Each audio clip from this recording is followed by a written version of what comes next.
இயேசுவை போல் பிரசங்கிக்கிறவர்கள் யார் என்று நீங்கள் பார்க்க வேண்டும். இயேசுநாதர் இப்பொழுது பிரசங்கிக்கிற பிரசங்கியார்கள் மாதிரி அவர் பிரசங்கம் பண்ணல. இயேசு கிறிஸ்துவின் பிரசங்கத்தில் உச்சம் மலை பிரசங்கம்.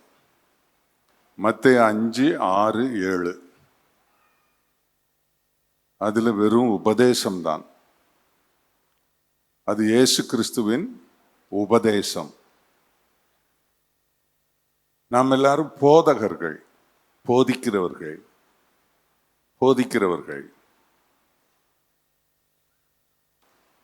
நான் ஒரு மூத்தவன் என்கிறதுனாலும் அனுபவத்திலையும் நான் சொல்லுகிறேன், நான் என் வாழ்நாளில் இந்த 60 வருட ஊழியத்தில் நான் யாரையாவது கையை வைத்து நான் உன்னை ஆசீர்வதிக்கிறேன் என்று நான் சொன்னதே கிடையாது. பைபிள் அப்போஸ்தலர்கள் அப்படி பண்ணல, யாருமே பண்ணல. நான் உன்னை ஆசீர்வதிக்கிறேன், கர்த்தர் உன்னை ஆசீர்வதித்து காக்க கடவர், கர்த்தருடைய ஆசீர்வாதம் உன்மேல் வரட்டும். எண்ணாகமம் நான் நினைக்கிறேன் 6ஆம் அதிகாரமா 26ஆம் அதிகாரமா 6ஆம் அதிகாரத்தில் என்ன அதுல என்ன சொல்லி இருக்குதுன்னா, ஊழியர்கள் ஆரோனின் புத்திரர், ஆரோன் புத்திரர் ஆசீர்வதிக்கும் போது கர்த்தர் உன்னை ஆசீர்வதித்து காக்க கடவர், கர்த்தர் தம்முடைய முகத்தை உன்மேல் பிரகாசிக்க பண்ணி உன்மேல் கிருபையா இருக்க கடவர், கர்த்தர் தம்முடைய முகத்தை உன்மேல் பிரசன்னமாக்கி உனக்கு சமாதானம் கட்டளையிட கடவர். இவ்விதமாய் அவர்களின் நாமத்தை இஸ்ரவேல் புத்திரர் மேல் கூற கடவர்கள். அப்பொழுது நான் அவர்களை ஆசீர்வதிப்பேன். நான் தான் ஆசீர்வதிப்பேன், நீ இல்ல. இதை இந்த காரியம் நம்முடைய ஆட்களுக்கு தெரிகிறதில்லை. வாலிப பையனுங்கெல்லாம் இப்ப கையை நீட்டி உங்களை ஆசீர்வதிக்கிறேன் அப்படின்னு சொல்றான். அந்த உரிமை யாருக்கும் கொடுக்கல.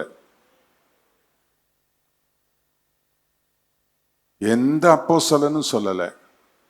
நிருபங்களை வாசித்து பாருங்க, நான் உன்னை ஆசீர்வதிக்கிறேன் என்று சொன்னதே இல்லை. கர்த்தர் உன்னோடு இருப்பாராக, கர்த்தர் உன்னை ஆசீர்வதிப்பாராக.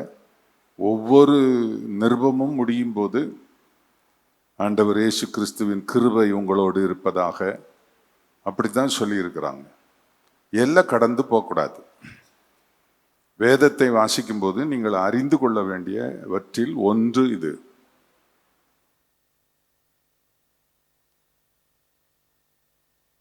அப்படின்னா நாங்க ஆசீர்வதிக்க கூடாதா?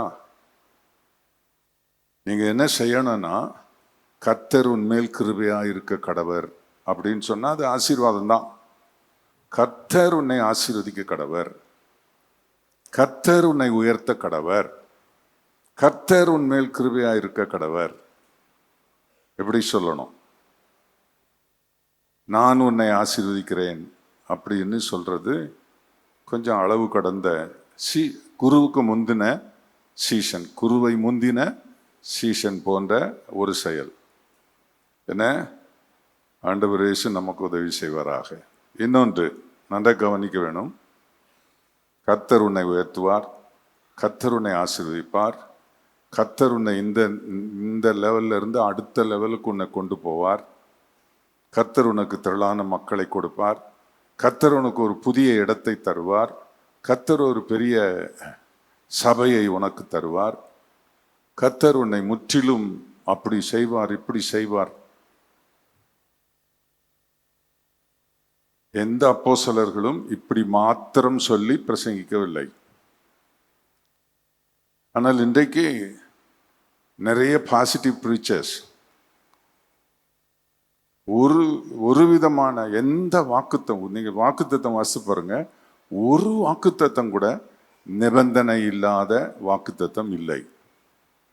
எல்லா வாக்குத்தத்தத்திலும் நிபந்தனை இருக்கிறது. அந்த நிபந்தனையை ஒதுக்கி தள்ளிவிட்டு ஆசீர்வாதத்தை மட்டும் எடுப்பார்கள். நான் ஒன்று சொல்லுகிறேனே, யாத்திராகமம் 20ஆம் அதிகாரம் 24ஆம் வசனம். மண்ணினாலே பலிபீடத்தை எனக்கு உண்டாக்கி மண்ணினால் எனக்கு பலிபீடத்தை உண்டாக்கி அதன் மேல் உன் ஆடுகளையும் உன் மாடுகளையும் சர்வாங்க தகன பலியாகவும் சமாதான பலியாகவும் செலுத்துவாயாக. நான் என் நாமத்தை பிரஸ்தாபப்படுத்தும் எந்த ஸ்தானத்திலும் உன்னிடத்தில் வந்து உன்னை ஆசீர்வதிப்பேன். இப்போ நம்ம ஆட்கள் எதை மட்டும் தான் சொல்லுவாங்கன்னா, அந்த வசனத்தின் பின்பகுதியை, என் நாமம் பிரஸ்தாபம் பண்ணப்படும் எந்த ஸ்தானத்திலும் நான் உன்னிடத்தில் வந்து உன்னை ஆசீர்வதிப்பேன். அவருடைய நாமம் பிரஸ்தாபம் பண்ணப்படும் ஸ்தானம் எது தெரியுமா? மண்ணினால் பலிபீடம் கட்டுவது. அந்த மண்ணினால் பலிபீடம் கட்டினால் அவர் நாமம் பிரஸ்தாபம் பண்ணப்படும் ஸ்தானம் உண்டாகிவிடும். அது ஒரு பெரிய உபதேசங்க, நான் இப்ப எடுக்கல. மண்ணுன்னு சொன்னா தாழ்மை. மண்ணுன்னா உங்க காலுக்கு கீழே இருக்குது. எல்லாத்தையும் வார்த்தையினால் உண்டாக்குனவர் மனுஷனை மட்டும் தன்னுடைய காலின் கீழ் இருக்கிற புழுதியினால் உண்டாக்கினார். மண்ணினால் பலிபீடம் கட்டணும். நம்ம செய்யற ஊழியம் எல்லாம் தாழ்மை அஸ்திபாரமாக இருக்கணும். தாழ்மை முதலீடாக இருக்கணும். பெருமை, எனக்கு தெரியும், நான் அந்த ஆற்றல் உள்ளவன், இந்த ஆற்றல் உள்ளவன் என்பதெல்லாம் நம்முடைய ஊழியத்தை பின்னுக்கு தள்ளிவிடும். மீண்டும் நான் சொல்லுகிறேன், பாஸ்டர் ஜோசப் பாலச்சந்திரன் அவர்கள், நாங்கள் எல்லாம் ஒன்றாய் ஊழியத்தை ஆரம்பித்தவர்கள். கர்த்தருக்கு ஸ்தோத்திரம். நான் 19 வயதிலே ஊழியத்துக்கு வந்தேன். அவர் 20வது வயதிலே ஊழியத்திற்கு வந்தார். என்னை விட 1 வயது மூத்தவர் அவர். கர்த்தருக்கு ஸ்தோத்திரம். அநேக ஆண்டுகள் நாங்கள் பிரசங்கம் பண்ணியிருக்கிறோம். நல்ல மூத்த போதகர்கள் எல்லாம் சேர்ந்து சபைகளில் பிரசங்கம் பண்ணியிருக்கிறோம். இப்பொழுது பிரசங்கிக்கிறவர்கள் அப்பொழுது பிரசங்கித்தவர்கள் போல பிரசங்கிக்கிறது இல்லை. அன்றைக்கு எங்களுக்கு போடப்பட்ட அஸ்திபாரத்தில் நாங்கள் சபையை கட்டினதுனால, நான் சொல்றதெல்லாம் விளங்கிடுங்க, சபையை கட்டினதுனால 100 பேர் தான் சபையில் இருந்தார்கள் என்பதை 1000க்கு எங்கள் மூலம் கொண்டு போனார் கர்த்தர். அதுக்கப்புறம் 10,000க்கு கொண்டு போனார். late 60s, 70s, 80 beginnings. இதுல ஒப்பு கொடுத்த ஊழியர்கள் எல்லாரும் அந்த அந்த எங்க எங்க எங்க செட்டு நிறைய ஒரு கூட்டம் இருக்குது. அதுல ரொம்ப பேர் போயிட்டாங்க பரலோகம். அவர்கள் எல்லாரும் ஜெபம் ஜெபம் ஜெபம். தேரிக்காடுன்னு சொல்லுவாங்க. அந்த தேரிக்காட்டில் போய் மரத்துக்கு கீழே உட்காந்து, ஏதாவது ஒரு மரம் இருந்தால் கீழே உட்காந்து இரவெல்லாம் கூட ஜெபம் பண்ணுவாங்க. மலையின் மேல் ஏறி மலையின் மேலே ஜெபம் பண்ணுவார்கள். நீண்ட ஜெபம் பண்ணுவார்கள். அதெல்லாம் இப்போ தேவையில்லை, கிருபை இருந்தால் போதும் அப்படி என்று வந்து விட்டார்கள். இயேசுநாதர் இந்த உலகத்தில் இருந்தபோது 12 பேரை தங்களுக்கு சீஷர்களாக தெரிந்து கொண்டார். இந்த 12 சீஷர்களை இப்போ நாம் வரவழைத்து அவர்களை, நீங்க இயேசுநாதரிடத்தில் என்ன கற்றுக்கொண்டீர்கள்?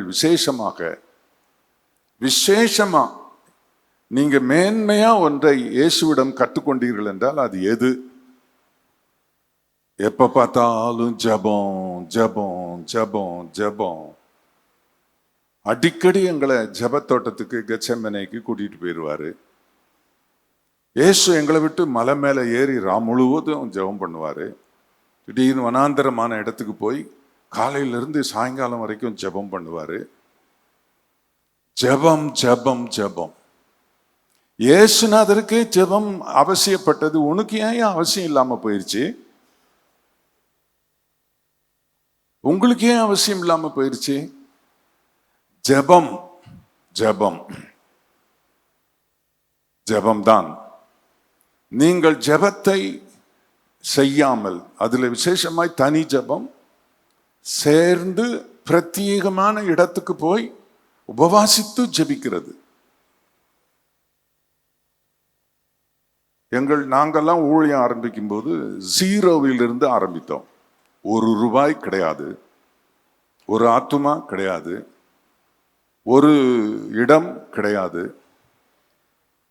எங்களுக்கு உதவி செய்கிறோம் என்று சொல்லுகிற ஸ்பான்சர்ஸ் கிடையாது. ஜீரோவிலிருந்து இன்றைக்கு ஆரம்பித்தோம். பாஸ்டர் ஜோசப் பாலச்சந்திரன் ஜீரோவிலிருந்து ஊழியம் ஆரம்பித்தார். நிறைய பிள்ளைகள் ஊழியத்துக்கு வந்திருக்கிறீங்க. உங்க அப்பா அம்மாரு முழங்கால் நின்று கண்ணீர் விட்டு என்ன அழுது பட்டினி கிடந்து பணம் இல்லாத நேரத்தில் பிள்ளைகளுக்கு ஃபீஸ் கட்ட முடியாத சூழ்நிலையில், படிக்க வைக்க முடியாத சூழ்நிலையில், அவர்களுக்கு நல்ல ஆகாரம் கொடுக்க முடியாத சூழ்நிலையில் யார்கிட்ட போய் கேட்க? அப்படி கஷ்டப்பட்டு விசுவாசத்தில் நின்று தேவனை உறுதியாய் பிடித்து கொண்டு தெருத்தெருவாய் அலைந்து ஆத்துமாக்களை சந்தித்து தெருக்கூட்டங்கள் போட்டு, வீடுகளுக்கு முன்னே கூட்டங்கள் போட்டு, மைதானத்தில் கூட்டங்கள் போட்டு கத்தி சுவிசேஷத்தை சொல்லி கர்த்தர் ஆத்துமாக்களை கொடுத்தார். கர்த்தருக்கு மகிமை உண்டாவதாக. ஆனால் இப்பொழுது ஊழியம் ஆரம்பிக்கிறவர்கள் ஜீரோவில் இருந்து ஆரம்பிக்கிறது இல்லை. நீங்க எல்லாமே உங்களுக்கு இருக்கு, எல்லா காரியங்களும் உங்களுக்கு இருக்குது, எல்லா இன்ஃப்ராஸ்ட்ரக்சரும் உங்களுக்கு இருக்கு. ஆலயம் இருக்குது, ரெடிமேடா விசுவாசிகள் மக்கள் இருக்கிறாங்க, எல்லாம் இருக்கிறாங்க. அதை மெயின்டைன் பண்ணுகிற ஊழியர்களா நீங்க இருக்கக்கூடாது. ஜீரோவில் ஆரம்பிச்சவங்க இந்த அளவுக்கு வந்தாங்கன்னா, இவ்வளவு வசதிகளோடு ஆரம்பிக்கிற நீங்க என்ன செய்யணும்? எவரெஸ்ட் அளவுக்கு ஊழியம் ஆரம்பிக்கணும், செய்யணும். நிறைய மூத்த போதகருடைய பிள்ளைகள் மெயின்டைன் பண்ணிக்கிட்டு வர்றாங்க. நிறைய பேர் உங்க பெற்றோருடைய ஊழியத்தை பொருட்படுத்தவர்கள் இருப்பீர்கள். அதை எப்படி நம்ம குறையாம காத்துக்கிறது, இது எப்படி நம்ம எங்க அப்பா கொடுத்ததை அப்படியே பழுதாகாம பார்த்துக்கிறது? அப்படி இல்லை. நான் அப்படித்தான் ஜீரோவில் தான் ஊழியம் ஆரம்பித்தேன். குடிசையில் தான் என்னுடைய ஊழியம். நான் முதலாவது என்னுடைய ஊழியம் ஆரம்பிக்கும் போது நான் இருந்த அந்த குடிசையினுடைய வாசலுடைய உயரம் 3 அடி.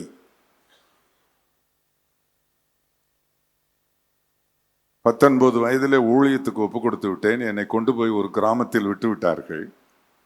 அதற்கு பிற்பாடு என்னை எல்லாரும் மறந்து விட்டார்கள். எத்தனையோ நாள் நான் என்ன செய்தேன்னா, அன்னைக்கு ஒரு பிரதிஷ்டை பண்ணேன். நான் உமக்கு ஊழியம் செய்ய என்னை ஒப்பு கொடுத்திருக்கிறேன். அதனால் நீர் தந்தால் சாப்பிடுவேன். நீர் என்ன தருகிறீரோ நீ தான் எனக்கு சம்பளம் கொடுக்கணும். நீ தருகிறத நான் சாப்பிடுவேன், நீ தரலன்னா நான் பட்னி இருப்பேன். அப்படியே பட்னி இருந்து நான் செத்து போனா அந்த கிரெடிட் உமக்கு வரட்டும். உம்மை நம்பி நான் வந்திருக்கிறேன். இன்னைக்கு வரைக்கும் என் தேவைக்காக ஒருத்தர் இடத்துல கூட நான் கேட்டது கிடையாது. ஆண்டவர் என்னமா ஆசீர்வச்சிருக்காரு. என்ன, கடந்த 10 ஆண்டுகளாக BMW X4 கார்ல பயணம் செய்ய நான் விரும்பல, வேண்டான்னு. ஆனா அதை வாங்கி கொடுத்தாங்க விசுவாசிகள்லாம் சேர்ந்து. உங்களுக்கு சேஃப்டி அண்ட் கம்ஃபர்ட் ரொம்ப அவசியம், நீங்க பணத்தை பார்க்காதீங்க அப்படி என்று. கர்த்தருக்கு ஸ்தோத்திரம். இன்றைக்கு வரைக்கும் என் பேர்ல ஒரு கைப்பிடி மண்ணு கூட கிடையாது. என் பேர்ல நான் ஒரு கைப்பிடி மண்ணு கூட நான் வாங்கல, கிடையாது. என் பிள்ளைகளுக்கு சொத்து சேர்த்து வைக்கல. அவர்களுக்கு சொன்னேன். ஒரு நாள் என் பிள்ளைங்க கேட்டாங்க, எல்லாம் ஹையர் செகண்டரி காலேஜுக்கு இப்படி உள்ள போற அந்த தருணம், அப்பா இப்படி கேட்டாங்க. அவங்க அம்மாவும் கூட சேர்ந்துக்கிட்டா. அப்பா நீங்க ரொம்ப நல்லவங்க, நீங்க நீடூழி வாழணும் அப்படின்னு. என்ன விசேஷம், என்னமோ புகழ்றீங்க அப்படின்னு. இப்போ கர்த்தர் என்ன செய்யறாருன்னே தெரியல, பட்டுன்னு அழைச்சிக்கிறாரு. திடீர்னு உங்களை அழைச்சிக்கிட்டா எங்களுக்கு என்ன வச்சிருக்கிறீங்கன்னு கேட்டானுங்க. நான் சம்பிச்சு போனேன். இந்த கேள்வியை அவங்ககிட்ட எதிர்பார்க்கல. அவங்க அம்மாவும் அவனுங்களோட சேர்ந்துக்கிட்டா. அப்போ நான் சொன்னேன், 3 நாள் டைம் கொடுங்க, நான் உங்களுக்கு ஆன்சர் பண்ணுறேன் அப்படின்னு சொல்லி 3 நாள் உபவாசம் இருந்து நான் ஜெபம் பண்ணேன். என் பிள்ளைங்க அறிவாளித்தனமாக கேட்குறாங்க. என்ன வீடு ஆஸ்தியும் பிதாக்கள் வைக்கும் சுதந்திரம்னு வேதத்தில் சொல்லியிருக்கு. நான் என் பிள்ளைகளுக்கு ஒன்றுமே வைக்கல. எப்படி ஆண்டவரே, நான் இப்படி நீர் திடீர்னு அழைச்சிக்கிட்டேன்னா என் பிள்ளைங்க நிலைமை என்ன? ஸ்தாபனம் பார்த்துக்கிடுமா? யார் பார்ப்பாங்க அப்படின்னு கேட்டேன். 3ஆம் நாள் கர்த்தர் என்னோட பேசினார். நீ ஊழியத்துக்கு வரும்போது, நீ என்னை நம்பி ஊழியத்துக்கு வரும்போது என்ன கொண்டு வந்தேன்னு கேட்டார். நான் சொன்னேன், ஒரு ஜோல்னா பை, 2 பேண்ட்ஸ், அதுக்கேற்ற மாதிரி ஷர்ட்டு, 2 டிஷர்ட். அப்போல்லாம் டிஷர்ட்னா அந்த நாட்களில் துணியிலே தைப்பாங்க, அந்த டிஷர்ட் 2. இதுதான்ப்பா. அந்த நாட்களில் ரொம்ப விசேஷம் என்னன்னா, இந்த ஹவாய் சப்பல், ரப்பர் செருப்பு, அது ஃபேமஸ். எல்லாரும் போடுவாங்க. பேண்ட், ஃபுல் பேண்ட் போட்டு இன் பண்ணிக்கிட்டு அந்த செருப்பு தான் போட்டிருப்பாங்க. அது அன்னைக்கு ஏற்றுக்கொள்ள. இப்போ அது பாத்ரூம் செருப்பு. நான் அதை வாங்கி போட்டுக்கிட்டு ஊழியத்துக்கு போனேன். 2 கிராமத்துக்கு நடந்து சென்ற உடனே அது கீழே இருக்கிற பட்டன் எல்லாம் அறுந்து போச்சு. சரி, நான் சேஃப்டி பின்ன குத்தி, ஊக்கு குத்தி, அது என்னன்னா அது அது அது அதையும் பிச்சை எடுத்துருச்சு. கடைசியில் அதுவும் இல்லை. இன்னொரு செருப்பு வாங்க காசு இல்லை. வெறும் காலில் தான் நடந்தேன். ஒரு தடவை குறுக்கு வழியில் போகிறதுக்காக வயல் வழியாக போகும்போது வயல் சறுக்கி ஒரு கால் அந்த தண்ணீர் உள்ள சகதியில் மாட்டிடுச்சு. அந்த சகதிக்குள்ளே இந்த வேலிக்கருவை முள்ளு ஊறி இருந்திருக்குது. அது எல்லாம் என் காலில் குத்தி எல்லாம் முறிஞ்சிருச்சு. தேள் கொட்டுற மாதிரி வலி. என்ன செய்யன்னு தெரியல. ஊத்துக்காடுன்ற ஒரு ஊழியத்துக்கு நான் போய்கிட்டு இருக்கிறேன். சொன்னார் ஆண்டவர், சொன்னேன். போனேன். அப்போ இந்த டோவில் மட்டும், பெருவிரலில் மட்டும் முள்ளு குத்தலை. ஒரு கால் நல்லா இருக்கு. நான் அப்போ ஆண்டவர்கிட்ட கேட்டேன், அப்பா, இப்போ என் வீட்டுக்கும் நான் போக வேண்டிய கிராமத்துக்கும் நடுவில் இருக்கிறேன். நான் இப்போ வீட்டுக்கு போட்டா கிராமத்துக்கு போட்டா அப்படின்னு. நம்ம எஜமான் எப்படிப்பட்டவர், நீ போய் ஊழியத்துக்கு போடான்னாரு. நான் ஒரு விரல் இப்படி நொண்டி நொண்டி நொண்டி நொண்டி அந்த ஊத்துக்காடு கிராமத்துக்கு போனேன். அந்த ஒரு கிணறு, அதில் பிளாட்ஃபார்மில் உட்காந்துக்கிட்டேன். வலின்னா அப்படி வலி. இப்போ என்ன பண்ணணும் ஆண்டவரே? ஒரு பல்லவி பாடு, ஏசு கிறிஸ்து மாறாதவரே பாட்டு பாடுனாரு. அதை பாட ஆரம்பித்த உடனே அந்த ஊரில் உள்ள பேய்கள் எல்லாம் ஆம்பளையும் பொம்பளையும் ஆடி அலக்கழிச்சு ஏகப்பட்ட பேர், ஒரு 30-40 பேர் வந்து விழுந்து கிடந்தாங்க. எல்லாருக்கும் விடுதலை. சாப்பிட்டு 2 நாள் ஆச்சு. என்ன நான் சொல்லிட்டேன்ல என்னன்னு,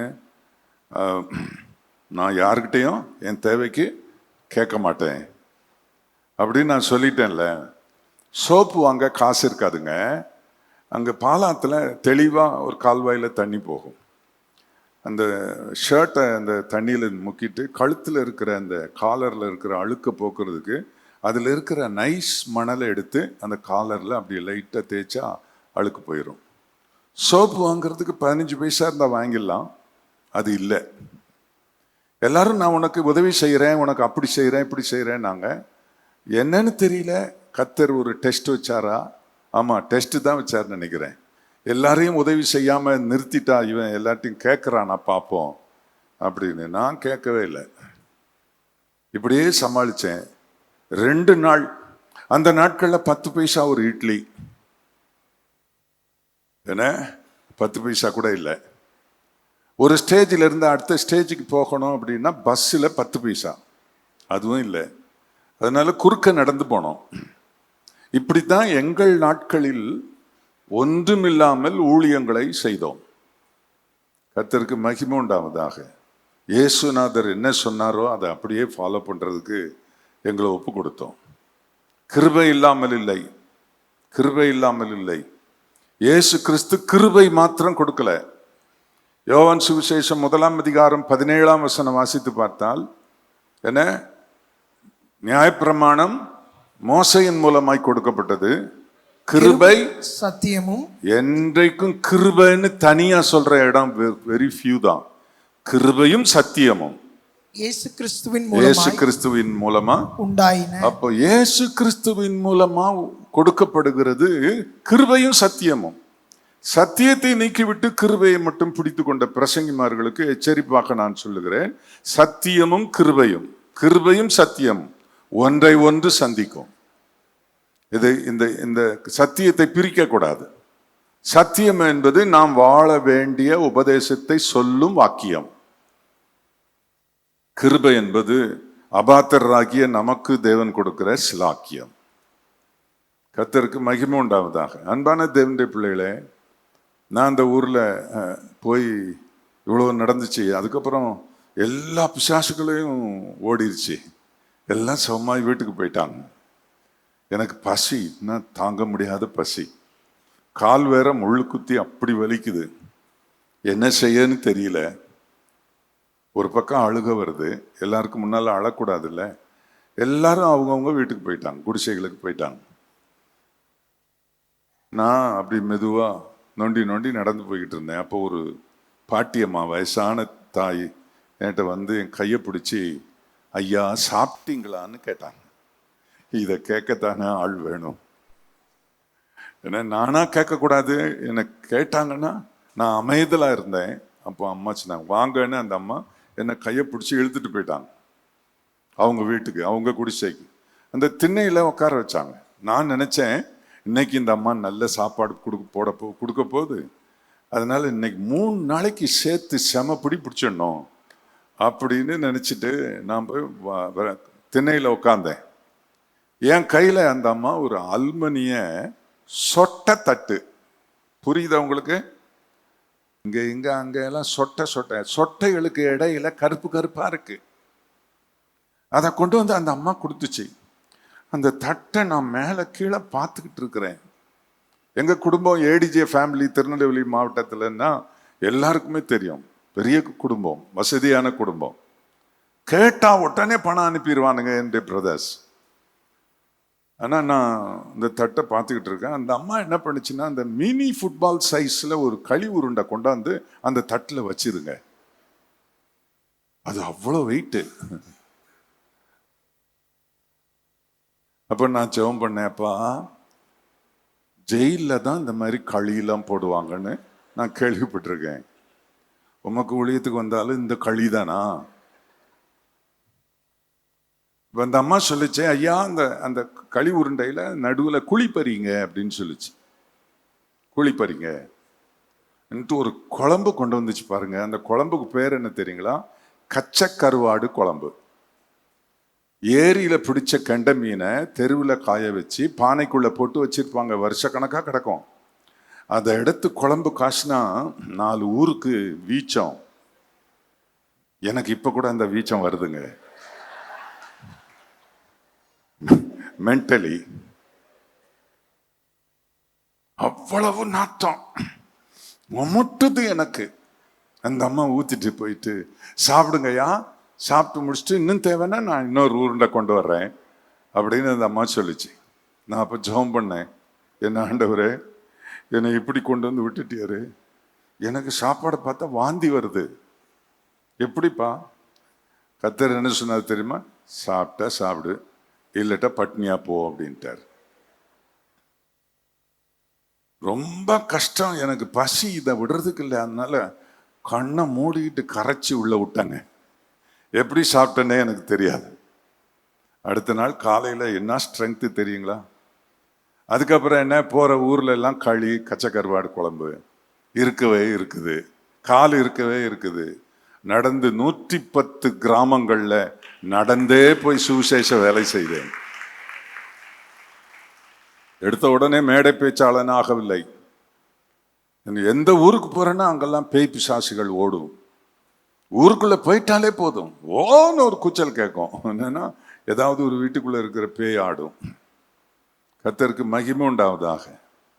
அப்படி வல்லமையா கர்த்தர் பயன்படுத்தினார். நான் உடனே என்ன ஒரு ஜெப வீடு கட்ட சொல்லி கர்த்தர் சொன்னார். அப்போ அங்கே முன்னால் ஒரு அஸ்திபாரம் போட்டு 10-20 வருஷமாக அதை கட்டாமல் விட்டுட்டாங்க. அதை குத்தி குத்தி கட்டப்பாறையில் குத்தி நோண்டி இந்த செங்கலெல்லாம் எடுத்து நானே பக்கத்தில் பாலாத்தில் இருந்து மண்ணை கொண்டு வந்து செம்மண்ணை குழச்சி நானே செவுரு கட்டினேன். அந்த குடிசை ஓலை குடிசை போடுறதுக்கு மட்டும் ஆட்களை கூப்பிட்டு போட வச்சேன். முதல் சபை 1969 வருடம் காஞ்சிபுரம் மாவட்டத்தில் செங்கல்பட்டு வாலாஜாபாத் என்ற ஊரில். அது ஆண்டவருக்கு ஸ்தோத்திரம். அதில் கர்த்தர் என்னை ஆசீர்வதிச்சார். நிறைய ஆத்துமாக்களை கர்த்தர் தந்தார். அதுக்கப்புறம் நான் அந்த சபையை என்னோட ஊழியத்துக்கு வந்தவர் கையில் ஒப்படைச்சிட்டு நான் இன்னொரு ஊருக்கு ஊழியம் செய்ய போனேன்.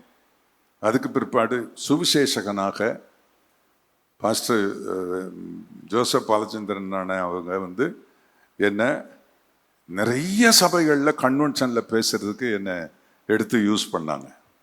அதில் யார் பிரசங்கன்னா நானும் பாஸ்டர் ஹென்றி ஜோசப்பும். பாஸ்டர் ஹென்றி ஜோசப் சொல்லுவார், தம்பி நீங்கள் எனக்கு நேரம் கொடுக்கணும்னு நினைக்காதீங்க, நீங்கள் முழுவதும் பேசிடுங்க, அதுக்கப்புறம் 5 நிமிஷம் நான் அதை கன்க்ளூட் பண்ணிடுறேன் அப்படி சொல்லுவார். என்னை அவ்வளோ உற்சாகப்படுத்தின ஒரு நல்ல தலைவன் பாஸ்டர் ஹென்றி ஜோசப். கர்த்தருக்கு மகிமை உண்டாவதாக. அதுக்கு பிற்பாடு 1980 சென்னையில் ஒரு ஊழியத்தை ஆரம்பித்தேன். ஒரு ஸ்கூலில் ஊழியத்தை ஆரம்பித்தேன். அந்த ஸ்கூல் ஓனர் அதை ஊழியம் ஞாயிற்றுக்கிழமை செய்வதற்கு ஃப்ரீயாக கொடுத்துருந்தார்.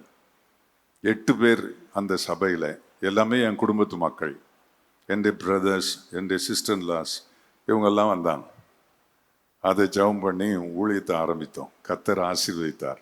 ஆண்டவருக்கு மகிமை உண்டாவதாக. 100 ஆனது, 1000 ஆனது, 1500 ஆனது, 2000 ஆனது. இடம் வாங்கணும், உயரமாக கட்டடம் கட்டணும். கர்த்தருக்கு ஸ்தோத்திரம். அப்படி பெரம்பூரில் ஒரு இடம் 3 கிரவுண்டு இடம் வாங்கணும். அது பெரிய ஆலயம் கட்டணும். அதுலேயும் ஆயிரக்கணக்கான மக்கள் வந்தார்கள். என்னுடைய பிள்ளைகள் நான் உங்கள் கூட சேர்ந்து ஊழியம் செய்யும்படி எல்லாம் சொன்னான். பையன்கள்லாம் சொன்னானுங்க. என் 3வது மகனை அவன் சென்னையில் மெட்ராஸ் யூனிவர்சிட்டியில் ஸ்டூடெண்ட் பாடி ஜெனரல் செக்ரட்டரியாக இருந்தான் MBA படிக்கும்போது. அப்போது துபாயிலிருந்து ஷேக் ஒருத்தன் தன்னுடைய கம்பெனிக்கு யாரையாவது சிலரை ரெக்ரூட் பண்ணிட்டு போகிறதுக்காக கேம்பஸ் இன்டர்வியூக்கு வந்திருந்தான். அப்போ என் மகனை பார்த்த உடனே அவனுடைய லாங்குவேஜ், அவனுடைய பர்சனாலிட்டி எல்லாம் பார்த்த உடனே அவன் சொன்னான்னா அவங்ககிட்ட, தம்பி நீ எனக்கு என்ன கம்பெனியில் வேலை செய்ய நீ வர வேண்டாம், எனக்கு பார்ட்னராவா, நீ எத்தனை தடவையும் சென்னைக்கு வந்து போகலாம், உன் சம்பளத்தை பற்றி கவலைப்படாத, லாபத்தில் உனக்கு ஷேரு அப்படி சொல்லி அவனுக்கு ரொம்ப சந்தோஷம். என்கிட்ட அப்பா கவலையே படாதீங்க, என்னமோ பணம் உங்களுக்கு எவ்வளோ வேணும்னாலும் கிடைக்கும், இந்த மாதிரி அப்படி சொன்னான். அப்போ நான் சொன்னேன், ஓகே இருக்கட்டும், கர்த்தர் என்ன சொல்கிறாருன்னு பார்த்து நீங்கள் செய்யுங்க அப்படின்னு சொன்னேன். அப்போ அவன் போய் ஜெபம் பண்ணான். 1 வாரம் ஜெபம் பண்ணான். கர்த்தர் சொன்னார், உங்கள் அப்பா நிழலில் தான் உனக்கு ஊழியம் அப்படின்னு அவனுக்கு சொன்னார். அந்த பெரிய பொறுப்பை வேண்டான்னு சொல்லிட்டு ஊழியத்துக்கு வந்தான். எங்கள் சபை மக்களுக்கு தெரியும், பிழைப்புக்காக வரல பிள்ளைங்க, நல்ல உத்தியோகத்தெல்லாம் விட்டுட்டு தான் வந்திருக்கிறாங்க. அதே மாதிரி மூத்தவனும். கர்த்தருக்கு மகிமை உண்டாவதாக. அவர்கள் ஒவ்வொரு சபையை ரொம்ப விடுதலையாக நல்லா நடத்துகிறாங்க. நம்ம பாஸ்டர்களுக்கு நல்லா தெரியும், நல்லா நடத்துகிறாங்க. கர்த்தருக்கு ஸ்தோத்திரம். கடைசி மகன் ஜானத்தான், அவர் என்ன பண்ணாருன்னா, அமெரிக்காவில் என் 2வது மகன் ஜெரமையா இருக்கிறார், ஜெரி. அவரும் இவரும் சேர்ந்து இன்டர்நேஷ்னல் பிஸ்னஸ் செய்யறதுக்கு ஒரு ட்ரஸ்ட் ஃபார்ம் பண்ணி இவங்க 2 பேரும் டைப் ஆயிட்டாங்க.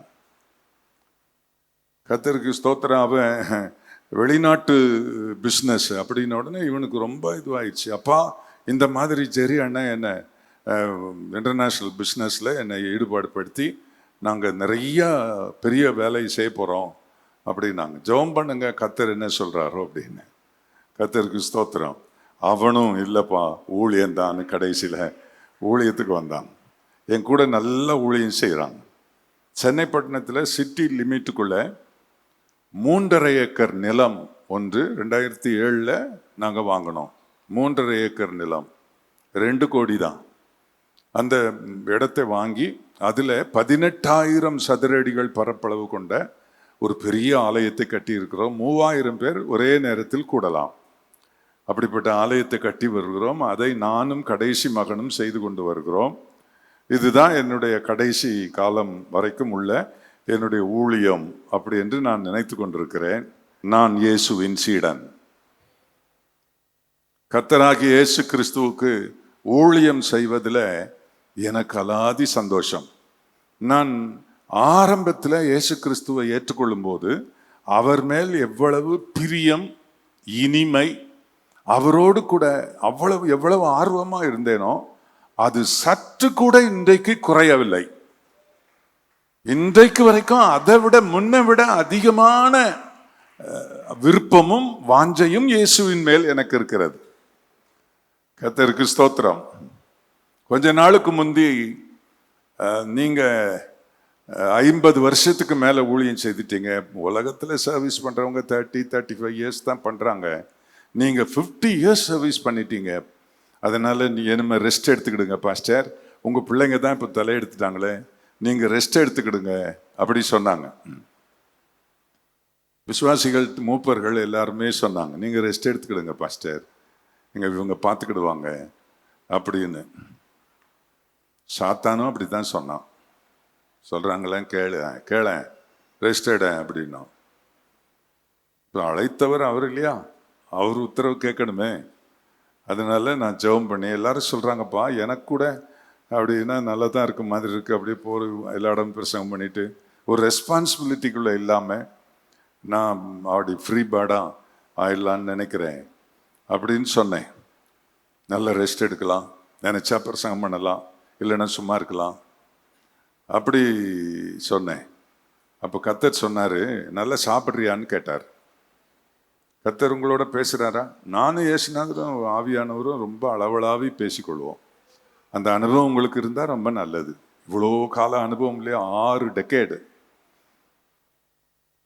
நல்லா சாப்பிட்றியான்னாரு. ஆமாம், எனக்கு எந்த பத்தியமும் கிடையாது, நான் நல்லா சாப்பிட்றேன் அப்படின்னு. என்ன நல்லா எப்படி ப்ரீத்திங்லாம் எப்படி இருக்குன்னாரு. நல்லாவே இருக்குது, ப்ரீத்திங்லாம் நல்லா இருக்குது. சமீபத்தில் பிபி பார்த்தப்போ 117/65. இது என்ன ஒரு வாலிபனுக்கு இருக்கக்கூடிய இது இருக்குது அப்படின்னு டாக்டரே ஆச்சரியப்பட்டார். ரொம்ப சந்தோஷம். எல்லாமே பர்ஃபெக்டா, கண்ணு நல்லா தெரியுதா அப்படின்னார். ஆமாம், கண்ணாடி போடாமலே நான் பைபிள் வாசிக்கிறேனே, இதை விட சின்ன பைபிள் ஒன்று வச்சுருக்கேன், அதை கூட வாசிப்பேன் அப்படின்னு. இதெல்லாம் நல்லா எல்லா ஹெல்த்தியும் உனக்கு கொடுத்துருக்கிறது நீ ரெஸ்ட் எடுக்கிறதுக்கா? உனக்கு ரெஸ்ட் எடுக்கிறதுக்கா இதெல்லாம் நான் கொடுத்தேன்? என்னமே தான் உன்னை கொண்டு நான் கிரியை செய்ய போகிறேன் அப்படின்னு கர்த்தர் சொன்னார். உடனே நோ மோர் ரெஸ்ட். அல்லேலூயா, கர்த்தருக்கு மகிமை உண்டாவதாக. இப்போ ஒரு வசனம் வாசிக்கலாம். உபாகமம் 28ஆம் அதிகாரம் 14ஆம் வசனம். உபாகமம் 28:14. இன்று நான் உனக்கு விதிக்கிற உன் தேவனாகிய கர்த்தரின் கட்டளைகளை கைக்கொள்ளவும் அவைகளின்படி நடக்கவும் அவைகளுக்கு செவி கொடுத்து வந்தால் கர்த்தர் உன்னை வாளாக்காமல் தலையாக்குவார், நீ கீழாகாமல் மேலாவாய். இப்போ என்ன வரும் சொல்லுவாங்கன்னா, நம்ம ப்ராஸ்பெரிட்டி ப்ரீச்சர்ஸ் என்ன சொல்லுவாங்கன்னா, கர்த்தர் உன்னை வாளாக்காமல் தலையாக்குவார், நீ கீழாகாமல் மேலாவாய். அதுக்கு முன்னே சொல்லி இருக்கிறத திரும்ப ரிப்பீட்டடா தேவன் நமக்கு ஆவியானவர் சொல்லுகிறார். நான் உனக்கு விதிக்கிற இன்று. இன்று இன்று என்ற வார்த்தை நல்ல கவனிங்க. இன்று என்ற வார்த்தை இன்னைக்கு சொல்ற மாதிரி இருக்கிறதுக்காக பைபிள் அப்படி எழுதியிருக்கு. இன்று நான் உனக்கு விதிக்கிற உன் தேவனாகிய கர்த்தருடைய கட்டளைகளை, கர்த்தரின் கட்டளைகளை கைக்கொள்ளவும் அவைகளின்படி நடக்கவும் அவைகளுக்கு நீ செவி கொடுத்து அதை நீ செய்தால், நீ கை கொண்டால் உன்னை வாளாக்காமல் தலையாக்குவேன், நீ கீழாகாமல் மேலாவாய். அவர் உன்னை வாளாக்காமல் தலையாக்குவார், கீழாகாமல் மேலாவாய். கர்த்தருக்கு மகிமை உண்டாவதாக. நிச்சயமாக ஆண்டவர் இயேசு, நான் என்னை கர்த்தராகி இயேசுவுக்கு நம்ம எல்லாரும் நம்மை ஒப்பு கொடுத்திருக்கிறதுனால, நாம் அவருடைய பிள்ளைகளாய் நடக்க நம்மை அர்ப்பணித்ததுனால, ரட்சிக்கப்பட்டிருக்கிறதுனால, அவருடைய வார்த்தைக்கு கீழ்ப்படிந்து அவரோடு தண்ணீரில் உடன்படிக்கை பண்ணி இருக்கிறதுனால, பரிசுத்தாவின் வல்லமை வேண்டும் என்று காத்திருந்து அவருடைய அந்த அபிஷேகத்தை பெற்றிருக்கிறதுனால நாம் அவருடைய கற்பனைகளின்படி நடக்க நாம் அவருக்கு நம்மை ஒப்பு கொடுத்திருக்கிறோம். எத்தனை பேர் கை வைத்து ஆமேன்னு சொல்வீர்கள்? இல்ல, ஒப்பு கொடுத்திருக்கிறோம். அப்போ நமக்கு அந்த அடுத்த வார்த்தை அது நமக்கு உரியதாக தெரிகிறது. அவர் உன்னை வாலாக்காமல் தலையாக்குவார், நீ கீழாகாமல் மேலாவாய் என்று சொல்லியிருக்கிறது. ஆகவே அவர் நம்ம எல்லாரையும் தலையாக்கி இருக்கு. நான் சுருக்கமாக தான், ரொம்ப எலாபரேட்டாக நான் சொல்லலை, ரொம்ப சுருக்கமாக நான் உங்களுக்கு இதை சொல்கிறேன். ஆகவே நம்மளை தலையாக வச்சிருக்கிறார். ஒரு சபைக்கு போதகராய் வைத்திருக்கிறார், ஒரு குடும்பத்துக்கு தலைவனாய் தலைவியாய் வைத்திருக்கிறார், ஒரு குழுவுக்கு நடத்துறதுக்கு தலைமை பொறுப்பில் வச்சிருக்கிறாரு. என்னை கர்த்தர் வாலாக்கலை, என்னை தலையாக்கி வைத்திருக்கிறார். இல்லையா? எத்தனை பேர் சொல்லுகிறீங்க என்னை தலையாக்கி இருக்கிறார்? கை வைத்தி சொல்லுங்க, கை வைத்தி சொல்லுங்க. நான் அவருடைய வசனத்தின்படி நடக்க ஒப்பு கொடுத்திருக்கிறபடியால் அவர் என்னை வாலாக்கவில்லை, என்னை தலையாக்கி இருக்கிறார். நான் கீழானவன் அல்ல, நான் மேலானவன். ஆமென். கர்த்தருக்கு மகிமை உண்டாவதா. இப்போ நான் சொல்றேன் கேளுங்க. நீங்க தலையா இருக்கிற வரைக்கும் சாத்தான் உங்களை ஒண்ணுமே செய்ய முடியாது, டச் பண்ணவே முடியாது. ஏன், எப்படி சொல்லுகிறீர்கள் பாஸ்டர்? வாசியுங்கள். ஆதியாகமம் 3ஆம் அதிகாரம் 14, 15 வசனம். அப்பொழுது தேவனாகிய கர்த்தர் சர்ப்பத்தை பார்த்து, நீ இதை செய்தபடியால், சர்ப்பத்தை என்றால் பிசாசை பார்த்து, நீ இதை செய்தபடியால் சகல நாட்டு மிருகங்களிலும் சகல காட்டு மிருகங்களிலும் சபிக்கப்பட்டிருப்பாய். நீ உன் வயிற்றினால் நகர்ந்து உயிரோடு இருக்கும் நாளெல்லாம் மண்ணை தின்பாய். அடுத்த வசனம். உனக்கும் ஸ்திரீக்கும், உனக்கும் ஸ்திரீக்கும், உன் வித்துக்கும் அவள் வித்துக்கும், உன் வித்துக்கும் அவள் வித்துக்கும் பகை உண்டாக்குவேன். அவர் உன் தலையை நசுக்குவார், அவர் உன் தலையை நசுக்குவார், நீ அவர் குதிங்காலை நசுக்குவாய். சாத்தானுக்கு, ஏவாளுக்கு என்ன தேவன் சொன்னாரோ அதுதான் இன்னைக்கு வரைக்கும் இருக்குது. வேதனை இல்லாம பிள்ளை பெற முடியாது. ஆதாமுக்கு என்ன சொன்னாரோ, நான் ரெடிமேடா உண்டாக்கி வைத்திருந்த விருட்சங்களின் கனியை புசித்து வாழ்ந்த காலங்கள் முடிந்தது, இனி நீயாக பாடுபட்டு உருவாக்கி நீ வேர்வை சிந்தி நீ புசிக்க வேண்டும் என்று சொன்னது இன்றைக்கு வரைக்கும் இருக்கிறது. சோம்பேறிகள் சாப்பிட முடியாது, வேலை செய்தா தான் சாப்பிட முடியும், அது பலிக்கிறது. அதே போல சாத்தானுக்கு சொன்னதும் அப்படியே பலிக்கிறது. சாத்தானுக்கு என்ன சொன்னார் இங்க சொல்லி இருக்கிறது பாருங்கள். ஸ்திரீ பார்த்து சொல்லுகிறார், உனக்கும் ஸ்திரீக்கும், சர்ப்பத்தை பார்த்து உனக்கும் ஸ்திரீக்கும், உன் வித்துக்கும் அவள் வித்துக்கும் பகை உண்டாக்குவேன். அவள் வித்தை வேதம் அவர் உன் தலையை நசுக்குவார் என்று சொன்ன அந்த அவர் என்பது கிறிஸ்துவை குறிக்கிறது, தேவகுமாரனை குறிக்கிறது. அவர் உன் தலையை நசுக்குவார், ஆனா நீ அவருடைய காலை நசுக்குவாய். பிசாசுக்கு என்ன பவருங்க சொல்லுங்க எல்லாரும்? கீழே தான் பவர் அவனுக்கு, கீழே தான் பவர் அவனுக்கு, மேல பவர் கிடையாது, மேல பவர் கிடையாது. அதனால தேவன் நம்மை தலையாக்கிட்டார். அதாவது தலை, ஒரு சரீரத்தில் தலை மேலே இருக்கிற மாதிரி நீங்கள் தேவனுடைய குடும்பத்தில் நீங்களே தலை.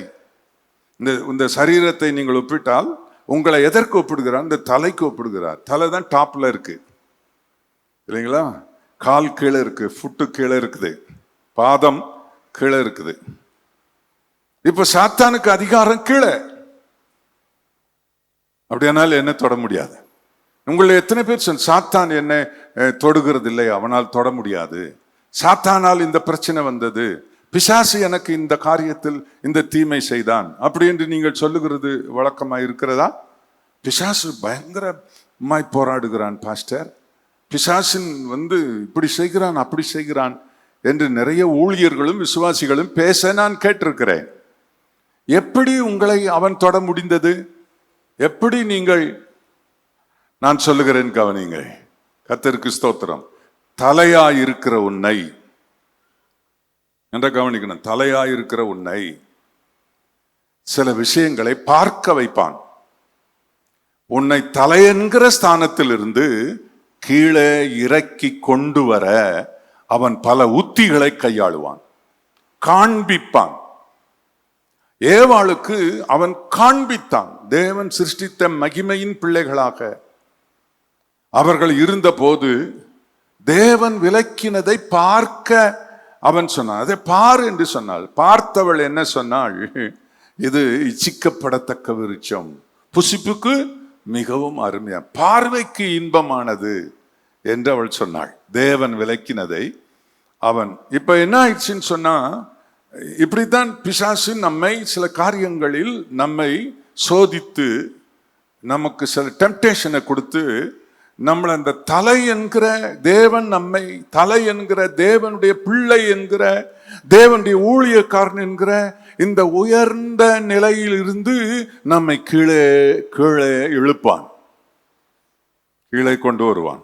கொஞ்சம் கொஞ்சமாக நான் என்னுடைய வாழ்க்கையில் தேவன் என்னை வைத்திருக்கிற இந்த உயர்ந்த சாணத்தில் இருந்து கீழே வருகிறதை அறியாமலே அறியாமலே அறியாமலே சற்று விழிப்பு வந்ததும், ஆகா நான் தப்பு செய்கிறேன், மறுபடியும் நான் ஆண்டவரே என்னை மன்னியும் என்று தன்னை மறுபடியும் பொசிஷனுக்கு கொண்டு வந்துடுறவங்க நிறைய பேர் இருக்காங்க. ஆனால் நிறைய பேர் அதை தெரிகிறதே இல்லை. உதாரணம் உங்களுக்கு சொல்லுகிறேன், கவனியுங்கள். சிம்சோன், த மைட்டி சாம்சன், அவன் தலையாக தெரிந்து கொள்ளப்பட்டவன். நியாயாதிபதிகளிலே இஸ்ரவேல் மக்களை நியாயம் விசாரிக்கும்படியாக தெரிந்து கொள்ளப்பட்ட ஒரு தலைவன். ஒரு அல்லேலூயா சொல்லுங்க. சிம்சோனை கர்த்தர் தெரிந்தெடுத்து பெரிய தலைவன். என்ன, அவன் ஒரு பட்டணத்தில் அடைத்தார்கள், பட்டணத்தின் வாயிலையே தூக்கிட்டு போயிட்டான். என்ன, பெலிஸ்தியர்கள் ஆயிரமான சோல்ஜர்ஸ் அவனை சூழ்ந்து கொண்டாங்க. அப்படி பார்த்தான், ஒரு கழுதையினுடைய தாடை எலும்பு ஒன்று கிடைச்சது, அதை வச்சு 1000 பேர் அடிச்சு கொண்டான். ஓடியே போயிட்டாங்க ஜனங்க எல்லாரும். கயிறுனால கட்டினா நெருப்புப்பட்ட நூல் போல அறுத்துட்டான். இப்ப பெலிஸ்தியருக்கு பெரிய ப்ராப்ளம் என்னன்னு சொன்னா, என்ன செய்தாலும் இவன் எல்லாத்தையும் ஒண்ணுமில்லாம ஆக்கிடுறானே. இந்த மகாபலம் இவனுக்கு எப்படி இந்த மகாபலம் இருக்கிறது அப்படி என்று அறிய நான் நினைக்கிறேன். ஒரு நாள் என்ன, பெலிஸ்தியர்கள் எல்லாரும் ஒரு கூட்டம் போட்டு, அவனுக்கு இப்படி ஒரு மகாபலன் அவனுக்கு எப்படி இருக்கு, இந்த பவர் எப்படி அவனுக்கு கிடைச்சது, அப்படி கண்டுபிடிக்கணும் அப்படின்னு சொன்ன போது ஒரு குட்டி சேத்தான் அங்க சொல்லிச்சான், அவனுக்கு ஒரு வீக்னஸ் உண்டு, அதை பயன்படுத்தி அவனுடைய பலத்தின் மகாபலத்தின் ரகசியம் என்னவென்று கண்டுபிடித்தலாம். என்ன, மெதுவா போய் சொன்னான் நான் காதுல, அவன் அழகான பெண்களை பார்த்தா மயங்கிடுவான். கண்டுபிடிச்சாங்க தெளிலாள் என்றால் உலகம், எர்த்லி பியூட்டி. தெளிலாளை கண்டுபிடிச்சாங்க. தெளிலாக்கு சொல்லிட்டாங்க, நீ அவன்கிட்ட மட்டும் அவனுடைய பலன் மகாபலன் எதனால் உண்டாயிருக்குன்னு கண்டுபிடிச்சு எங்களுக்கு சொல்லிட்டேன்னா உனக்கு நாங்கள் ஆளுக்காள் பணம் கொடுப்போம். எவ்வளோ பணம் உங்களுக்கு குவிஞ்சிரும். அதனால நீ கவனமாக இருந்து இதை செய்யின்னு அவள் அவனை நேசிக்கிறது போல நடித்து அவனை தொந்தரவு பண்ணி கடைசியில அவனுடைய மகாபலத்தின் ரகசியம் அவனுடைய நசரேய விரதத்தில், அவன் தாயின் கற்பத்திலே அபிஷேகம் பெற்றவன், நசரேய விரதத்தில் இருக்கிறது என்பதை அவன் சொன்ன பிற்பாடு தன் மடியில் போட்டு அவனை தூங்க வைத்து அவனுக்கு இருந்த 7 ஜடைகளையும் ஒவ்வொன்றாய் சிரைத்து விட்டான்.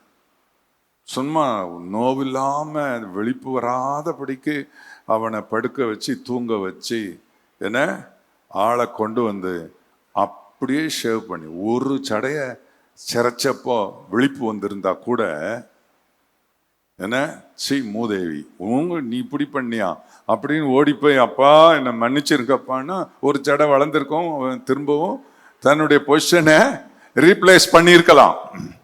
இல்லைங்க, முழு மொட்டையாகிற வரைக்கும் 7 ஜடையும் எல்லா ஸ்ட்ரெங்கும் போயிருச்சு.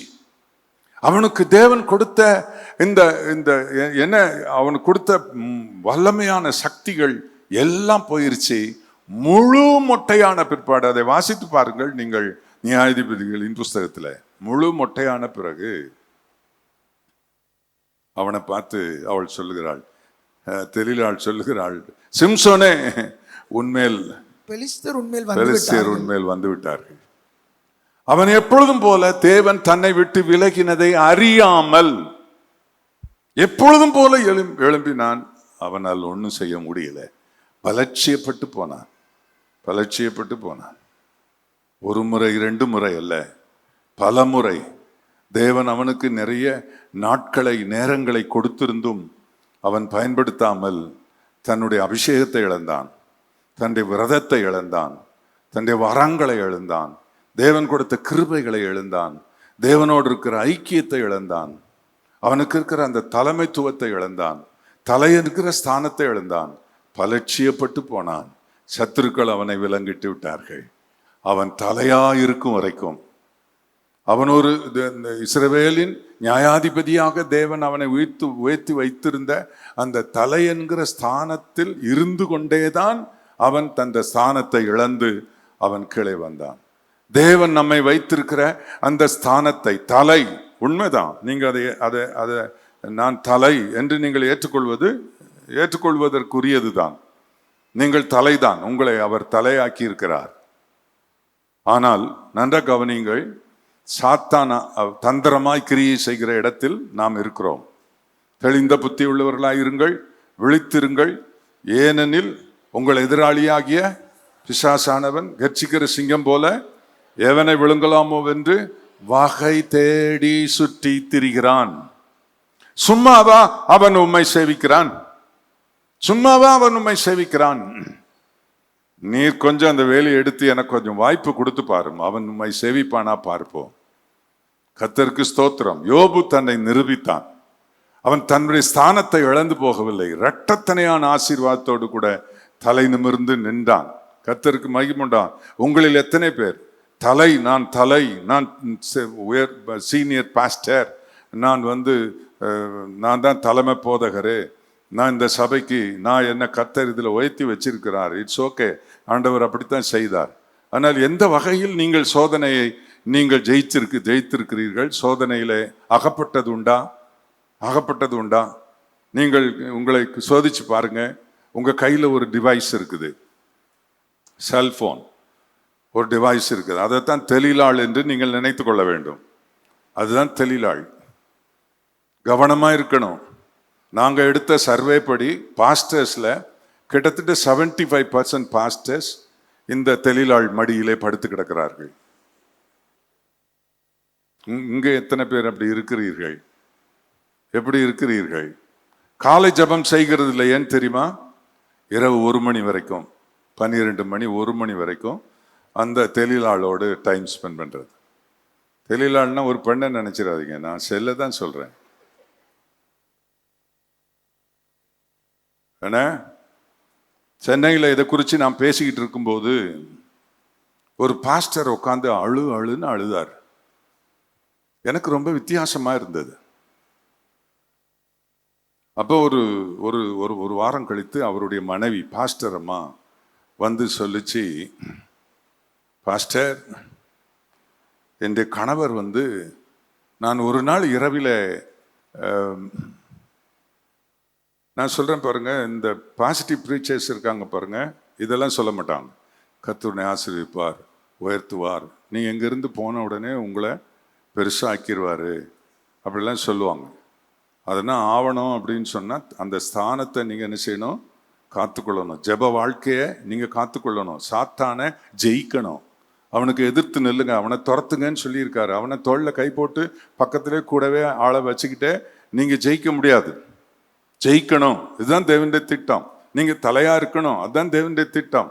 ஆனால் உங்களுக்கு ஒரு எதிர் சக்தி உங்களுக்கு விரோதமாக செயல்படுகிறத நீங்க மறந்து விடக்கூடாது.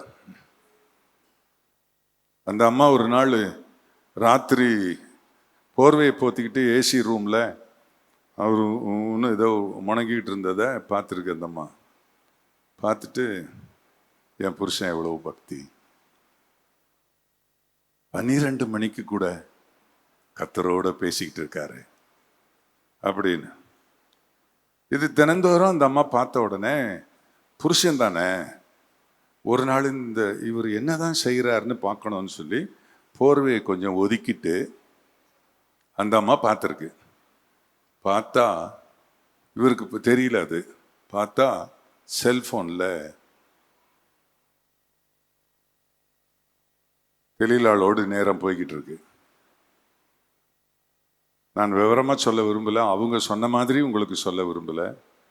கேவலம் ஓன்னு ஒரு கத்திருச்சான் அந்த ராத்திரில. அப்பதான் இந்த ஆள் திடுக்குன்னு எழுந்து, என்ன கத்துற, ஏங்க நீங்க இவ்வளவு நாள் நடுராத்திரி ஜெபம் பண்றீங்கன்னு நினைச்சு நான் எவ்வளோ சந்தோஷப்பட்டேன். நீங்க இதைத்தான் பண்ணிக்கிட்டு இருந்தீங்களா? எப்படிங்க பிரசங்கம் பண்றீங்க? எப்படி பிரசங்கம் பண்றீங்க?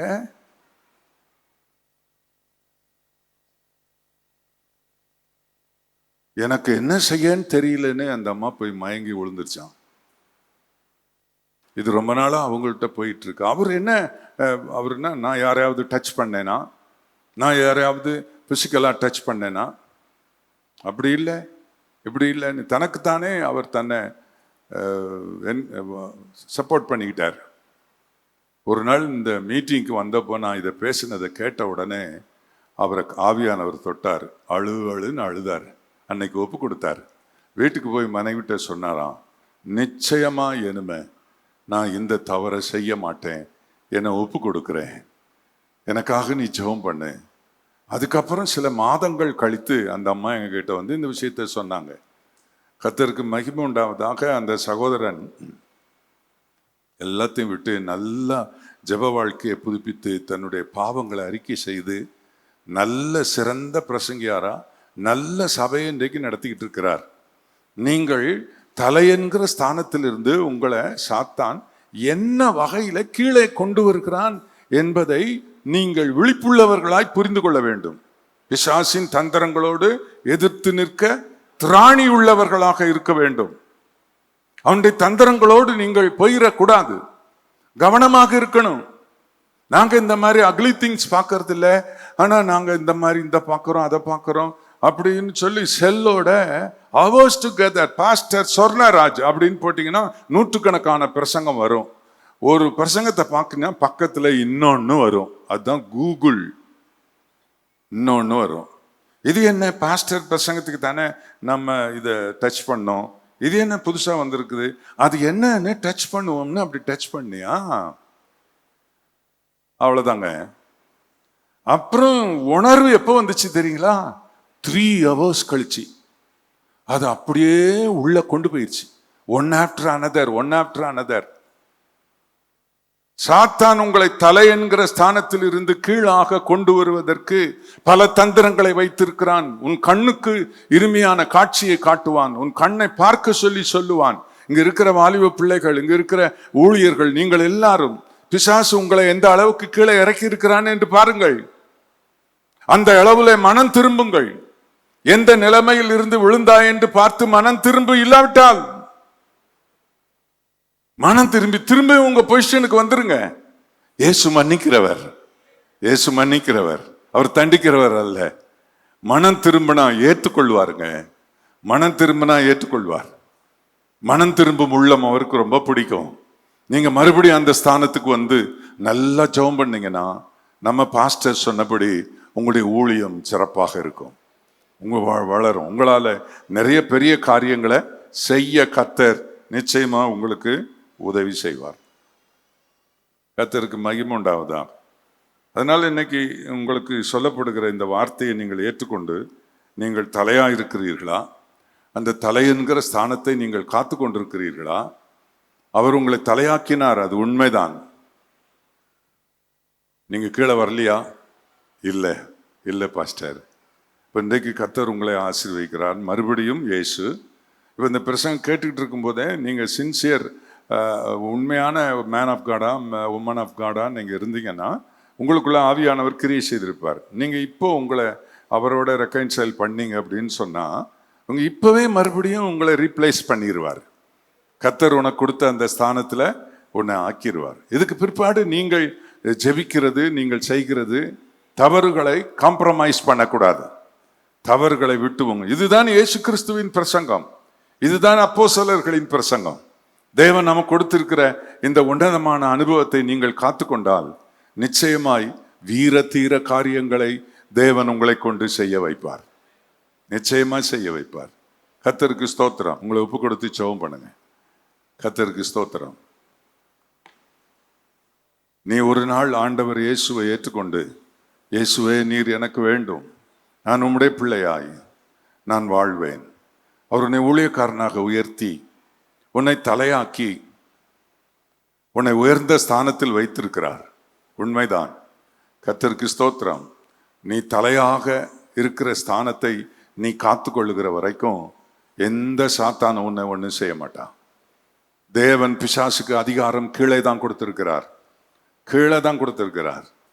அவனுக்கு கீழே தான் அதிகாரம், காலில் கீழே, வாழை கீழே. அதனால்தான் நீ கீழாகாமல் மேலாவாய், நீ வாளாகாமல் தலையாவாய் என்று சொல்லி இருக்கிறார். ஆண்டவர் இயேசுவின் நாமத்தில் எல்லாரும் ஒப்பு கொடுத்து இந்த நிலையில, தலை என்கிற அந்த உயர்ந்த நிலையில் இருந்து நீங்க எதுல இறங்கி இருக்கிறீர்கள், எதுல குறைந்திருக்கிறீர்கள், எதுல நீங்க இருக்கிறீங்க? முன்னெல்லாம் சண்டை போடுறது இல்லை, இப்போ சண்டை போடுறீங்க. கர்த்தர் இயேசு உங்களை இன்றைக்கு தலையாய் உங்களை ரீப்ளேஸ் பண்ணி உங்களை ஆசீர்வதித்து உங்களுக்கு ஒரு புதிய அபிஷேகத்தை கர்த்தர் கொடுத்து உங்களை இந்த இடத்துல இருந்து உங்க இருப்பிடத்துக்கு கர்த்தர் அனுப்பி அங்க ஒரு புதிய விதத்துல கர்த்தர் உங்களை கொண்டு வல்லமையா கிரியை செய்ய கர்த்தர் உங்களோடு கூட இருக்கிறார். உங்களுடைய ஜெபத்தை கர்த்தர் கேட்பார், உங்களுடைய ஜெபத்தை கர்த்தர் கேட்பார். நீங்கள் செய்கிற ஊழியத்தை நிச்சயமா ஆசீர்வதிப்பார். உங்களுடைய சுவிசேஷத்துல நிறைய மக்கள் தொடப்படுவார்கள், பிசாசுகள் ஓடும், நோய்கள் சுகமாகும், நிறைய ஆத்துமாக்கள் ரட்சிக்கப்படுவார்கள்.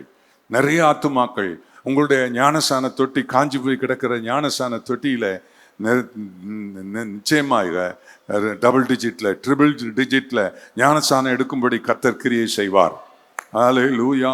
ஆனால் நீ தலையா இருக்க வேண்டும், நீ கீழே இறங்கக்கூடாது. சாத்தானின் தந்திரத்துக்கு உன்னை ஒப்பு கொடுக்க கூடாது. அவன் காட்டுகிற கண்காட்சிகளுக்கு உன்னை நீ ஒப்பு கொடுத்து விடக்கூடாது. கர்த்தருக்கு மகிமை உண்டாவதாக. இன்றைக்கு கர்த்தர் என்னோடு பேசினார் பாஸ்டர். இது என்னுடைய வாழ்க்கையில அவருடைய பர்சனல் டச்சு. அதனால நான் இன்றைக்கு கர்த்தர் என்னை உண்டாக்குன அந்த தலை என்கிற ஸ்தானத்தை நான் காத்து கொள்ளணும், அதற்கு என்னை ஒப்பு கொடுக்கிறேன். அப்படி சொல்றவங்க எழுந்து நில்லுங்க உங்க இடங்கள்ல வேகமா. கர்த்தருக்கு மகிமை உண்டாவதாக. வேகமா எழுந்து நில்லுங்க. ஒரு நிமிடம் நான் உங்களுக்காக ஜெபம் பண்ண விரும்புகிறேன். இவ்வளோ உங்களுடைய இருப்பிடத்தில் இருந்து கஷ்டப்பட்டு நீங்கள் இவ்வளவு தூரம் வந்தீர்கள். இவ்வளவு உஷ்ணத்துல நீங்கள் அதாவது அதை தாங்கள் அடையாமல் நீங்க பொறுமையா இருந்து இந்த ஆசீர்வாதத்தை, இந்த தேவனுடைய வார்த்தையை நீங்கள் கேட்டீர்கள். பலர் உங்களுக்கு சொன்ன தேவ வார்த்தைகள், எல்லா போதகர்களும் எல்லா பிரசங்கிமார்களும் மிகுந்த பாரத்தோடு ஜெபத்தோடு வந்து உங்களுக்கு வேத வசனத்தை சொல்லி இருக்கிறார்கள். இந்த கடைசியில கர்த்தர் உங்களை பார்த்து சொல்லுகிறார், நான் உன்னை தலையாக்கி வச்சிருக்கிறேன், அது உனக்கு தெரியுமா? நான் உன்னை தலையாக்கி வச்சிருக்கிறேன். ஒரு நாளும் நீ கீழாக நான் விடுகிறதே இல்லை. நீ மேல தான் இருக்கணும், நீ மேல தான் இருக்கணும். நீ குழியில இல்லை, நீ கண்மலை மேல உன்னை நான் நிறுத்த சித்தமா இருக்கிறேன். உன்னை கண்மலை மேல எல்லாரும் உன்னை அண்ணாந்து பார்க்கிற உயரத்துல நான் உன்னை நிறுத்துவேன். இதைத்தான் கர்த்தர் சொல்லி இருக்கிறார். ஆனால் உன்னை கெடுப்பதற்கு சாத்தான் தந்திரமாய் உன்னிடத்தில் வந்து உன்னுடைய கண்களை பலவிதமாக காரியங்களை பார்க்க வைத்து உன்னை கெடுக்க நினைத்தால், நான் உனக்கு சொல்லி இருக்கிறேனே, அவனை என் நாமத்துல துரத்த சொல்லி இருக்கிறேனே, நீ அவனை துரத்து, அவனுக்கு எதிர்த்து நில். உன்னை சோதிக்கிற பிசாசை, டெம்ப்ட் பண்ணுகிற டெம்ப்டரை என்ன தெரியும், அவனை துரத்து. இயேசுவின் நாமத்தில் துரத்து. ஆமென். யோசேப்பை கர்த்தர் தலைவனாய் அவனை அழைத்திருந்தார். போத்திபார் வீட்டுக்கு போனான், தலைவனாய் இருந்தான். சிறைச்சாலைக்கு போனான், தலைவனாய் இருந்தான். கர்த்தர் அவனை தலையாக்கி வைத்திருந்தார். அவனை வாளாக்குவதற்கு, கீழாக்குவதற்கு பிசாசு அங்க ஒரு பெண்ணை அவனுக்கு முன்பாக கொண்டு வந்து விட்டான். யாரும் இல்லாத ஒரு ரூம்ல, ஒரு அறையில அவள் தன்னை அவனுக்கு காண்பித்தாள். யாரும் அவனை ஒன்று செய்ய முடியாது, யாரும் அவனை ஒன்று செய்ய முடியாது என்றால் அவள் அந்த வீட்டின் எஜமாட்டி. எல்லாரையும் ஆக்கிட்டு யாரும் பார்க்காத ஒரு சூழ்நிலை அவள் உருவாக்கி அவனை டெம்ப்ட் பண்ணான். கர்த்தருக்கு மகிமை உண்டாக. நான் உங்களுக்கு சொல்லுகிறேன், கர்த்தருக்கு ஸ்தோத்திரம். அவன் தலை என்கிற ஸ்தானத்தை எவ்வளவு ஜாக்கிரதையாய் காத்து கொண்டான் பாருங்கள். அவன் சொன்னான், உன் புருஷன் என்னிடத்துல கண்டுபிடித்தான் கர்த்தர் என்னோடு இருக்கிறார் என்றும் நான் செய்கிறதெல்லாம் வாய்க்க பண்ணுகிறார் என்றும் அவன் கண்டுபிடித்தான். நீ கள்ள பொம்பளை, அதனால உனக்கு என் கூட இருக்கிற கடவுள் தெரியல, அதனால என் கூட தேவன் இருக்கிறார், நான் அவருக்கு விரோதமாய் எப்படி பாவம் செய்வேன்? தலையா இருக்கிறவன் அப்படித்தான் சொல்லணும். காம்ப்ரமைஸ் பண்ணக்கூடாது, காம்ப்ரமைஸ் பண்ணக்கூடாது. யாரும் பார்க்கல, யாரும் பார்க்கல, யாரும் பார்க்கல, யாரும் பார்க்கல. என் ஆண்டவராகிய இயேசு, என் கர்த்தாதி கர்த்தர் என்னை பார்த்து கொண்டே இருக்கிறார். அவருக்கு இருளும் வெளிச்சமும் சரி. இருட்டில் அவருக்கு கண்ணு தெரியும், மறைவிலே அவர் பார்க்கக்கூடியவர். உமக்கு மறைவாக நான் எங்கே ஓடுவேன்? இயேசுவே என்னை ஆசீர்வதி. எல்லாரும் கேளுங்க, இயேசுவே என்னை தலை என்கிற ஸ்தானத்துல நான் உறுதியாக நின்று உம்முடைய ஆசீர்வாதத்தை ஜனங்களுக்கு சொல்வதற்கு எங்க ஊர்ல என்னை தலையாக நீர் வைத்திருக்கிறீர். எல்லாம் வாய் திறந்து சொல்லுங்க. அந்த தலை என்கிற ஸ்தானத்தை எந்த பொருளுக்காக, ஒரு இச்சைக்காக, ஒரு பணத்துக்காக, ஒரு பொருளுக்காக, எதற்காகவும் நான் இழக்க தயாரா இல்லை. என்னை என் தேவன் வாலாக்காமல் தலையாக்கி இருக்கிறார். சாத்தானே, நீ என்னை அந்த ஸ்தானத்தில் இருந்து கீழே இருக்க முயற்சித்தால் இயேசுவின் நாமத்தில் ஓடி போய்விடு. கர்த்தருக்கு ஸ்தோத்திரம்.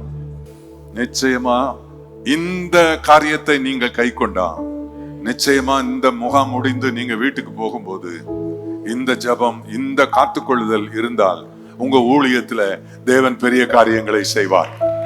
சும்மா ஒண்ணு தலையாக்கி வைக்கல, உன்னை கொண்டு பெரிய காரியங்களை செய்வார். நூற்றுக்கணக்கான மக்கள் ரட்சிக்கப்படுவார்கள். நீ சுவிசேஷம் சொல்லும் போது கண்ணீர் விட்டு மக்கள் அழுது ஒப்பு கொடுப்பார்கள், ஒப்பு கொடுப்பார்கள். ஞான ஸ்நானத்துக்கு என்று ஜனங்கள் கூட்டம் கூட்டமாய் வருவார்கள். கர்த்தருக்கு மகிமை உண்டாவதாக. அடுத்த வருஷம் நீங்க இதே முகாமுக்கு கர்த்தர் சித்தமானா நீங்க வந்தா நல்ல சாட்சிகளோட வருவீங்க. கர்த்தர் பெரிய காரியங்களை செய்வார். இயேசுவே, இன்றைக்கு ஆவியானவரே நம்முடைய பிள்ளைகளோட பேசி இருக்கிறீரப்பா. எங்களை நல்லா தான் ஆக்கி வச்சிருக்கிறீர், எங்களை உயரத்துல தான் வச்சிருக்கிறீர், எங்களை தலையாகத்தான் நீர் வச்சிருக்கிறீர். எங்களை பெருசா, உயரமா, உன்னதமா, பூமியில் உள்ள சகல ஜாதிகளிலும் உன்னை மேன்மையாக வைப்பேன் என்று சொன்ன தேவன் எங்க மேல அந்த எண்ணம் தான் உமக்கு இருக்குது. அதனால எங்களை எப்படி உயர்த்தலாம், எப்படி பயன்படுத்தலாம், இதையே நீர் நினைத்து கொண்டிருக்கிறீர். ஆனால் சாத்தானுடைய சதி திட்டங்கள், அவனுடைய தந்திரங்கள் எங்களுக்கு எப்படியோ எங்கள் வாழ்க்கையில் நுழைந்து தெளிலால் எங்கள் வாழ்க்கையில் வந்து விடுகிறார்கள். சிம்சோனை போல சில நேரம் நாங்க அந்த தலை என்கிற ஸ்தானத்துல கீழே வந்துட்டோம். அவனுக்கு 7 ஜடையில ஒரு ஜடை சிரைச்சப்போ அவன் விழிப்பு அவனுக்கு வரல. ஆனா இப்பொழுது எங்களை விழிப்புண்டாக்கி விட்டீர் ஆண்டவரே. நாங்கள் இனிமே அவனுக்கு இடம் கொடுக்க மாட்டோம். இயேசுவின் நாமத்தில்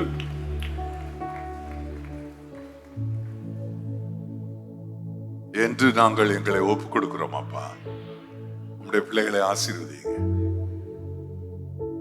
அவர் உன்னை வாலாக்காமல் தலையாக்குவார், நீ கீழாகாமல் மேலாவாய் என்ற ஆசீர்வாதத்தை உங்களுக்கு சொல்லி கர்த்தர் உங்களை ஆசீர்வதிக்கிறார்.